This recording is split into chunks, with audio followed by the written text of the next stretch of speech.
Hi friends, നമസ്കാരം. Krishna's story ടൈമിലേക്ക് എല്ലാവർക്കും സുസ്വാഗതം. കൃഷ്ണായനം. ഇന്നത്തെ കഥ കേൾക്കണ്ടേ?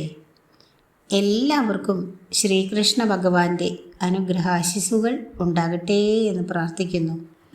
കൃഷ്ണായനം കേൾക്കുന്ന എല്ലാവർക്കും ഹൃദയത്തിൽ നിന്നും നന്ദി. ഇതുവരെയുള്ള ഭാഗങ്ങൾ എല്ലാവരും കേട്ടിരിക്കുമല്ലോ. കേൾക്കാത്തവർക്കായി ഡിസ്ക്രിപ്ഷനിൽ ലിങ്ക് കൊടുത്തിട്ടുണ്ട്. ചാനലിൽ സബ്സ്ക്രൈബ് ചെയ്യാതെ വീഡിയോ കേൾക്കുന്നവരെല്ലാം ഒന്ന് സബ്സ്ക്രൈബ് ചെയ്യുക. നോട്ടിഫിക്കേഷൻ വേണമെന്നുള്ളവർ അടുത്തു കാണുന്ന ബെൽ ബട്ടൺ പ്രസ് ചെയ്തോൾ എന്ന ഓപ്ഷൻ കൂടി എനേബിൾ ചെയ്തിടുക. ഇന്നത്തെ ഭാഗത്തിലേക്ക്. ഓം ശ്രീകൃഷ്ണ പരമാത്മനേ നമഃ.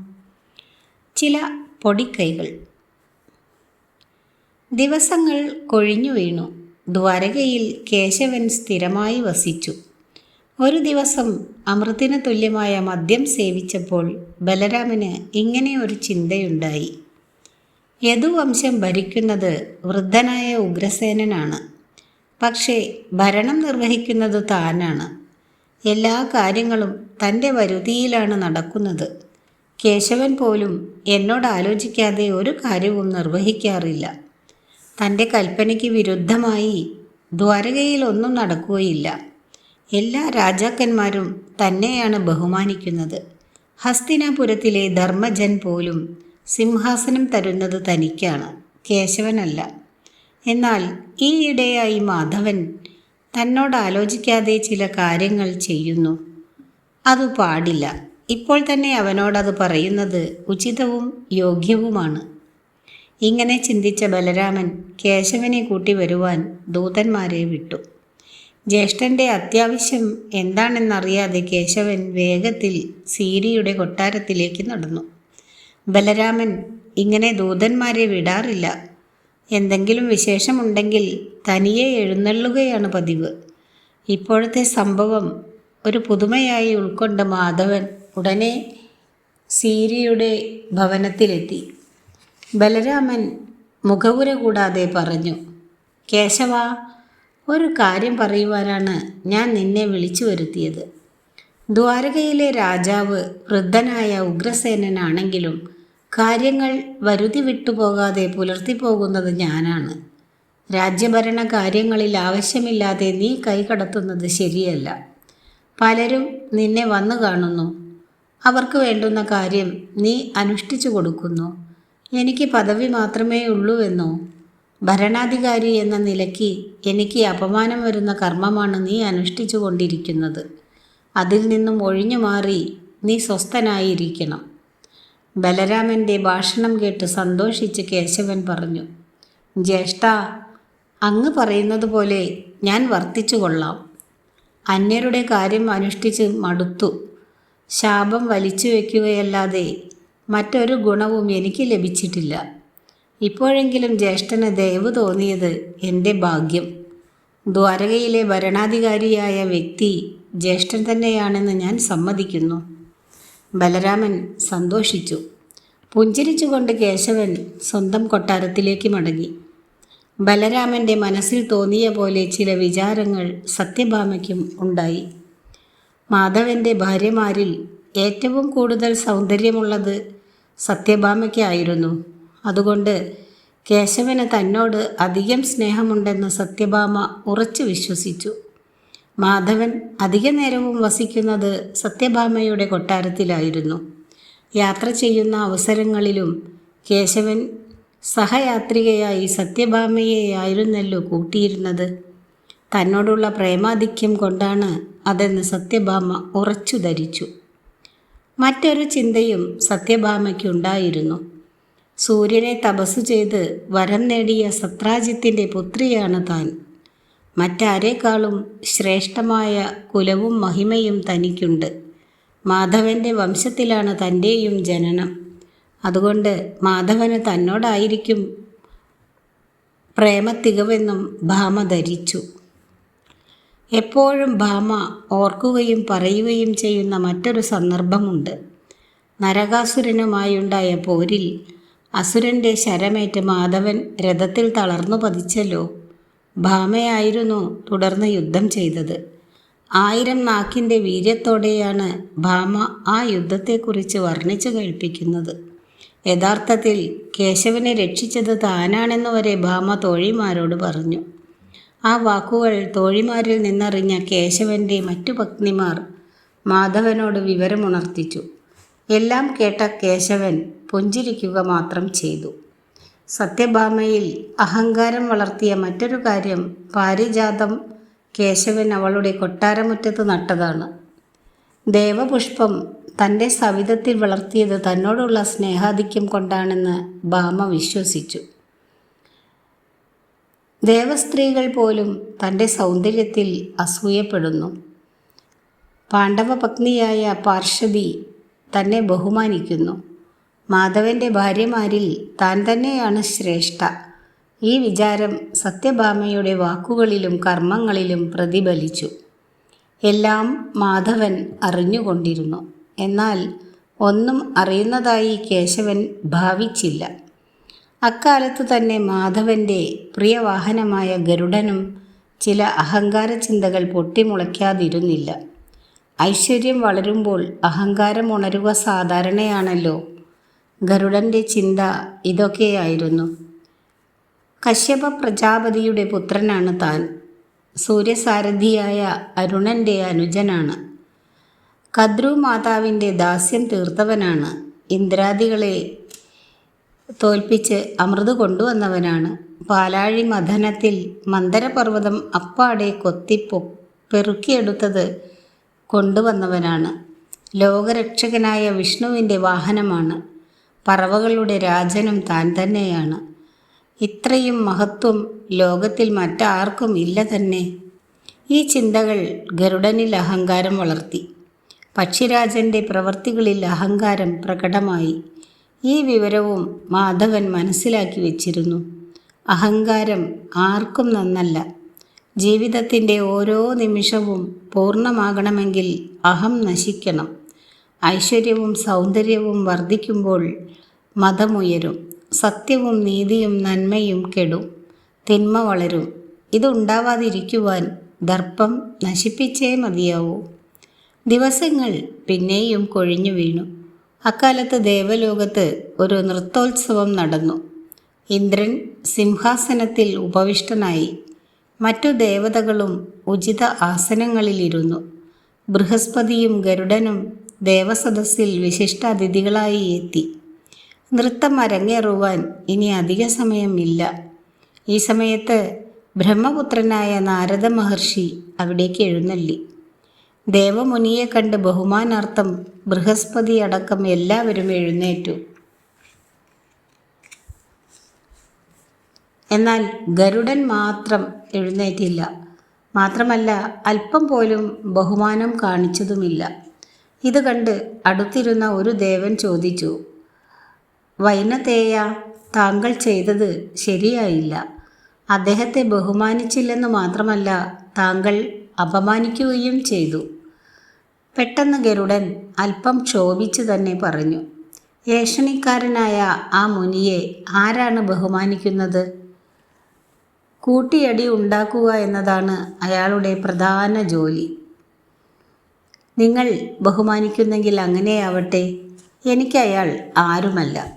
ഗരുഡൻ്റെ നിന്ദാഗർഭമായ ദുർഭാഷണം നാരദൻ കേട്ടു. മഹർഷിക്ക് കഠിനമായ അസ്വസ്ഥത തോന്നി. ധിക്കാരത്തോടും ഗർവോടും കൂടിയുള്ള ഗരുഡൻ്റെ ഇരിപ്പും ഭാവവും മഹർഷിയിൽ വിഷമം സൃഷ്ടിച്ചു. കേവലം ഒരു പക്ഷിയാൽ താൻ അപമാനിക്കപ്പെട്ടു എന്ന തോന്നൽ മഹർഷിയിൽ അസ്വസ്ഥത ഏറെ ഉണ്ടാക്കി. നാരദൻ ഗരുഡനോട് ഒന്നും സംസാരിച്ചില്ല. ദിവസങ്ങൾ കഴിഞ്ഞു. ഒരു നാൾ നാരദൻ ദ്വാരകയിലെത്തി. കേശവൻ ബഹുമാനപൂർവം നാരദനെ സ്വീകരിച്ച് ഉചിതമായ സിംഹാസനത്തിൽ ഉപവിഷ്ടനാക്കി.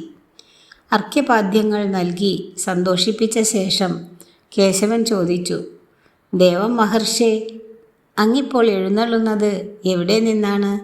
ദേവലോകത്ത് നിന്നായിരിക്കും. പ്രപഞ്ചത്തിൽ എന്തുണ്ട് വിശേഷങ്ങൾ? നൃത്തോത്സവം അമരാവതിയിൽ അരങ്ങേറിയെന്ന് കേട്ടല്ലോ. ദേവേന്ദ്രൻ്റെ മാതാവായ അദിതിയുടെ കുണ്ടലങ്ങൾ തിരിച്ചു കിട്ടിയില്ലേ? അതിനെക്കുറിച്ചുള്ള അങ്ങയുടെ അഭിപ്രായം എന്താണ്? നാരദൻ പ്രതീക്ഷിച്ചതു തന്നെ കേശവനിൽ നിന്നും വന്നു. ദേവമുനി പറഞ്ഞു, ദേവിയായ അദിതിയുടെ കുണ്ടലങ്ങൾ തിരിച്ചു കിട്ടിയതിൽ അവർക്ക് സന്തോഷം തന്നെ. പക്ഷേ ദേവസഭയിൽ വെച്ച് അങ്ങയുടെ വാഹനമായ ഗരുഡൻ എന്നെയൊന്ന് അപമാനിച്ചു. പക്ഷിയല്ലേ, വിശേഷബുദ്ധിയില്ലാത്ത ജന്തുവായതുകൊണ്ട് എനിക്കതിൽ വലിയ പരിഭവമില്ല. എങ്കിലും എന്നെ ഇതുവരെ ആരും പരസ്യമായി അപമാനിച്ചിട്ടില്ല, നിന്ദിച്ചിട്ടുമില്ല. അങ്ങയുടെ വാഹനമായ ഗരുഡനിൽ നിന്നും എനിക്കതും സഹിക്കേണ്ടി വന്നു. ഉദ്വേഗത്തോടെ മാധവൻ ചോദിച്ചു, മഹാമുനെ, അങ്ങയെ അപമാനിച്ചുവെന്നോ? എന്താണ് ഞാൻ കേൾക്കുന്നത്? അങ്ങ് എല്ലാം വിശദമായി എന്നെ ധരിപ്പിക്കുക. ഗരുഡൻ എന്തു ചെയ്തു? ഇന്ദ്രസദസ്സിൽ നടന്ന സംഭവമെല്ലാം വിധിസുതൻ വിസ്തരിച്ചു പറഞ്ഞു. അത് കേട്ടപ്പോൾ അളിവർണ്ണൻ പ്രതികരിച്ചില്ല. പകരം മറ്റൊരു കാര്യം പറഞ്ഞു. മഹർഷേ, അങ്ങയെ ഒരു കാര്യത്തിന് നിയോഗിക്കുകയാണ്. അങ്ങ് തന്നെ സത്യഭാമയെ ഇവിടം വരെ വിളിച്ചു കൊണ്ടുവരണം. ഗരുഡൻ്റെ അഹങ്കാരം ഞാൻ അവസാനിപ്പിച്ചു തരാം.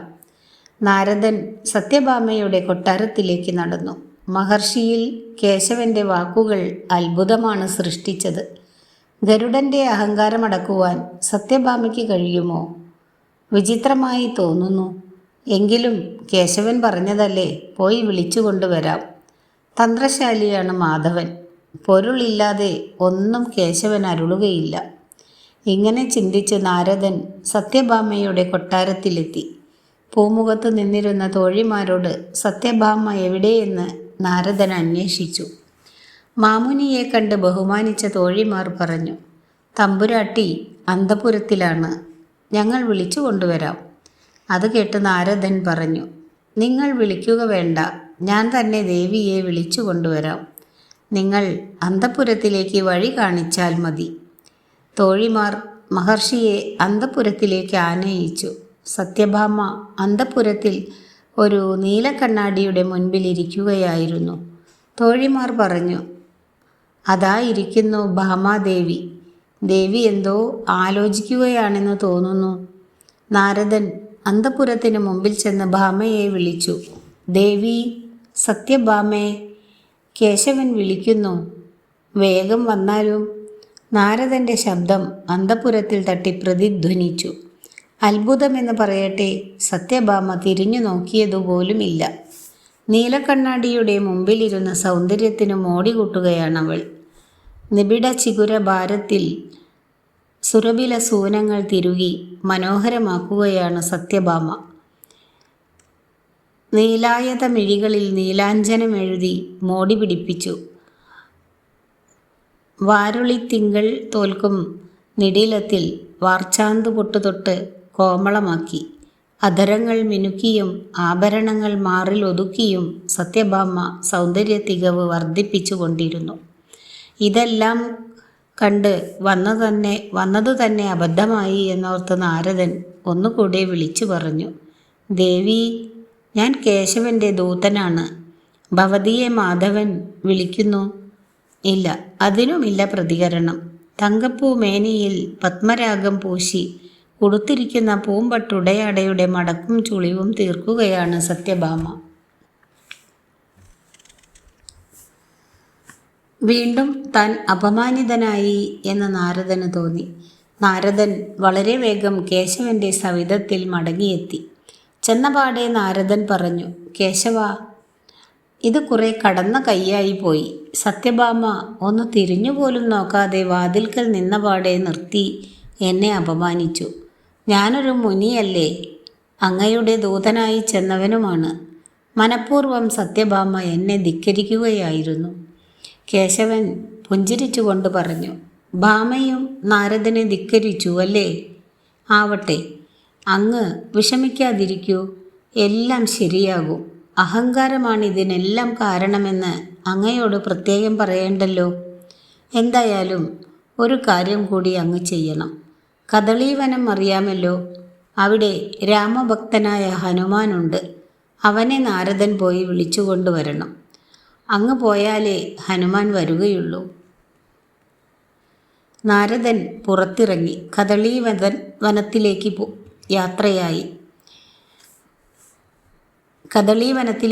യാത്രയായി. പോകുന്ന മാർഗത്തിൽ നിരവധി ചിന്തകൾ നാരദനുണ്ടായി. ഗരുഡന്റെ അഹങ്കാരം പറഞ്ഞപ്പോൾ കേശവൻ ഭാമാദേവിയെ വിളിച്ചുകൊണ്ടുവരുവാൻ പറഞ്ഞു. ഭാമയുടെ അഹങ്കാരം പറഞ്ഞപ്പോൾ ഹനുമാനെ ആനയിക്കുവാൻ പറഞ്ഞു. എല്ലാം വിചിത്രം തന്നെ. എന്തായാലും ഹനുമാനെ കൂടി കണ്ടുകളയാം. അവിടെയും അപമാനമാണ് ഭവിക്കുന്നതെങ്കിൽ ദ്വാരകയ്ക്ക് മടങ്ങാതെ ബ്രഹ്മലോകത്തേക്ക് പോവുക തന്നെയാണ് അഭികാമ്യം. വിധിസുതൻ ഇങ്ങനെ ചിന്തിച്ച് നേരെ കദളീവനത്തിലെത്തി. മനോഹരമായ കദളീവനം. ആ വനസ്ഥലിയുടെ നയനാനന്ദകരമായ പ്രകൃതി രമണീയകത്വം കണ്ട് സാരസ്വദ്ഭവനന്ദനൻ വളരെ അതിശയിച്ചു. കദളീവനത്തിന് മധ്യത്തിലൂടെ നുരഞ്ഞും പതഞ്ഞും ഒഴുകുന്ന വനകല്ലോലിനി. മനോഹരവും പരമനിർമ്മലവുമായ അരുവിയുടെ തീരത്ത് ആകാശത്തിൽ കുട വിടർത്തി നിൽക്കുന്ന അരയാൽ. ഇളം കാറ്റിൽ ഇലകൾ വീണ വായിക്കുന്നു. നിരവധി ചെടികൾ അരയാലിന് ചുറ്റും പൂത്തു നിൽക്കുന്നു. പൂമ്പാറ്റകൾ പൂ തേടി പറക്കുന്നു. ഇവയുടെ മധ്യത്തിൽ ആലിൻ്റെ ചുവട്ടിൽ ആഞ്ജനേയൻ ധ്യാനനിരതനായി ഇരിക്കുന്നു. നാരദൻ വായുപുത്രൻ്റെ സമീപത്ത് ചെന്ന് അദ്ദേഹത്തെ വിളിച്ച് ഇങ്ങനെ പറഞ്ഞു. വായുപുത്ര, നിന്നെ ദ്വാരകയിലേക്ക് ചെല്ലുവാൻ കേശവൻ കൽപ്പിച്ചിരിക്കുന്നു. വേഗം വരൂ, ഞാൻ അദ്ദേഹത്തിൻ്റെ ദൂതനാണ്. നാരദൻ്റെ വാക്കുകൾ കേട്ടിട്ടും ഹനുമാൻ അല്പനിമിഷം അനങ്ങിയില്ല. പിന്നെ ഒന്ന് ഞെട്ടിപ്പിടഞ്ഞ് കണ്ണു തുറക്കാതെ ഇങ്ങനെ അലറി. ആരാണ് നീ? ആരുടെ ദൂതനായിട്ടാണ് വന്നിരിക്കുന്നത്? കേശവൻ്റെയോ? ആരാണ് കേശവൻ? ദ്വാരക ഏത് സ്ഥലമാണ്? എനിക്ക് രാമനെയല്ലാതെ മറ്റാരെയും അറിയില്ല. രാമൻ്റെ നികടത്തിലല്ലാതെ മറ്റെങ്ങും ഞാൻ പോവുകയുമില്ല. എൻ്റെ ധ്യാനത്തിന് ഭംഗം വരുത്താതെ പോകുന്നതാണ് നിനക്ക് നല്ലത്. ഇങ്ങനെ പറഞ്ഞ് ഹനുമാൻ ധ്യാനത്തിലായി. നാരദന് കാര്യം ബോധ്യമായി. ഹനുമാന് മാധവനെ പരിചയമില്ല. ഭാരതയുദ്ധത്തിൽ ഹനുമാൻ പാർത്ഥൻ്റെ കൊടിയിൽ വർത്തിച്ചിരുന്നു. അപ്പോൾ കേശവനെ കണ്ടിട്ടുണ്ട്. പക്ഷേ അത് വെറും സാരഥിയായിട്ടാണ്. രാമനോടല്ലാതെ മറ്റാരോടും ഇവന് ഭക്തിയില്ല. രാമനാമമാണ് ഇവൻ്റെ ദിവ്യമന്ത്രം. ഇങ്ങനെ ചിന്തിച്ച് നാരദൻ വീണയിൽ ദിവ്യമായ രാമനാമം പാടി. മനോരഞ്ജകമായ രാമനാമം ഹൃദയാഹ്ലാദമുണർത്തി വായുവിൽ അലിഞ്ഞപ്പോൾ ഹനുമാൻ ആ നാമാകർഷണത്താൽ നാരദൻ്റെ സമീപത്തേക്ക് നീങ്ങി. തൻ്റെ നികടത്തിലേക്ക് നീങ്ങി വരുന്ന ഹനുമാനെ കണ്ടപ്പോൾ നാരദന് ഒരു ബുദ്ധി തോന്നി. ഈ നാമം പാടിയാൽ ഇവൻ എൻ്റെ പുറകെ വരും. ഇങ്ങനെ ദ്വാരക വരെ കൊണ്ടുപോകാം. ധ്യാനത്തിലായതിനാൽ മേഘമാലകൾ പിന്നിടുന്നതിന് ഇവന് പ്രയാസം കാണുകയില്ല. നാരദൻ വിഭഞ്ചിയിൽ രാമനാമം പാടി മേഘമാലകളിലൂടെ ദ്വാരകയിലേക്ക് നടന്നു. ധ്യാനത്തിൽ നിമഗ്നനായി അഗ്നിപുഞ്ചം പോലെ തിളങ്ങുന്ന ഹനുമാൻ നാരദന് പിന്നാലെ ഒഴുകി വന്നു. അത്ഭുതം ജനിപ്പിക്കുന്ന ഈ കാഴ്ച കണ്ട് ദേവകൾ ആനന്ദതുന്തിലരായി നിന്നു. ആ സഞ്ചാരികൾ വളരെ വേഗം ദ്വാരകയിലെത്തി. കുശസ്ഥലി പട്ടണത്തിലെ മനോഹരമായ ഉദ്യാനത്തിൽ നാരദൻ വീണാവാദന നിരതനായി എത്തി. ഹനുമാനും ഉദ്യാനത്തിലെത്തി. ഗാനം നിർത്തി മുനിപുങ്കവൻ വിവരമോതുവാൻ കേശവ സവിധത്തിലേക്ക് ഓടി. രാമനാമശ്രവണം നിന്നു പോവുകയാൽ മാരുതി ധ്യാനത്തിൽ നിന്നും ഉണർന്നു ചുറ്റും നോക്കി. എന്താണിത്? കദളീവനമല്ലല്ലോ ഇത്. ഞാൻ എവിടെയാണ്? ശ്രീരാമനാമം ശ്രവിച്ചതിവിടെ നിന്നാണ്. ഏതോ മായാശക്തിയിൽ ആരോ എന്നെ ഇവിടെ കൊണ്ടുവന്നിരിക്കുകയാണ്. ആരായാലും അവരെ നശിപ്പിക്കാതെ എനിക്ക് ഉറക്കമില്ല. ഇങ്ങനെ ചിന്തിച്ച് മാരുതി ഉറക്കെ ഗർജിച്ചു. വിജൃംഭിത ഗാത്രനായി വായുപുത്രൻ ഉദ്യാനം തല്ലിത്തകർത്തു. ചന്ദനവും മന്ദാരവും അടിച്ചൊടിച്ചു. ഉദ്യാനരക്ഷികൾ കപിപ്രവരനോട് ഏറ്റുമുട്ടി. വായുപുത്രൻ്റെ താടനമേറ്റ് ഉദ്യാനപാലകർ തെറിച്ചു വീണു. ജീവനും കൊണ്ട് അവരോടി. അവർ ബലരാമനോട് വിവരം പറഞ്ഞു. ഭീകരരൂപനായ ഏതോ കപിപ്രവരൻ ഉദ്യാനം തല്ലിത്തകർക്കുന്നു. അവനെ എതിർക്കുവാൻ ചെന്ന രക്ഷികൾ നശിച്ചു. കുരങ്ങനെ വേഗം ബന്ധിച്ചില്ലെങ്കിൽ അവൻ സർവ്വതും നശിപ്പിക്കും. ഇതോടുകൂടി ഇന്നത്തെ ഭാഗം അവസാനിപ്പിക്കുകയാണ്. ഈ ഭാഗം അവസാനിച്ചിട്ടില്ല, ഇനിയും കുറേ വായിക്കാനുണ്ട്. അടുത്ത ദിവസം ഇതിൻ്റെ തുടർച്ച കേൾപ്പിക്കുന്നതാണ്. വീഡിയോ ഇഷ്ടമായാൽ എല്ലാവരും ഒന്ന് like, share, comment and subscribe. Krishnayanam എന്ന ഈ പുസ്തകത്തിൻ്റെ രചയിതാവ് Thulasi Kottukal, publishers Harishree books, Punalur. Audio നിങ്ങളിലേക്ക് എത്തിച്ചത് കൃഷ്ണകുമാരി. Thank you.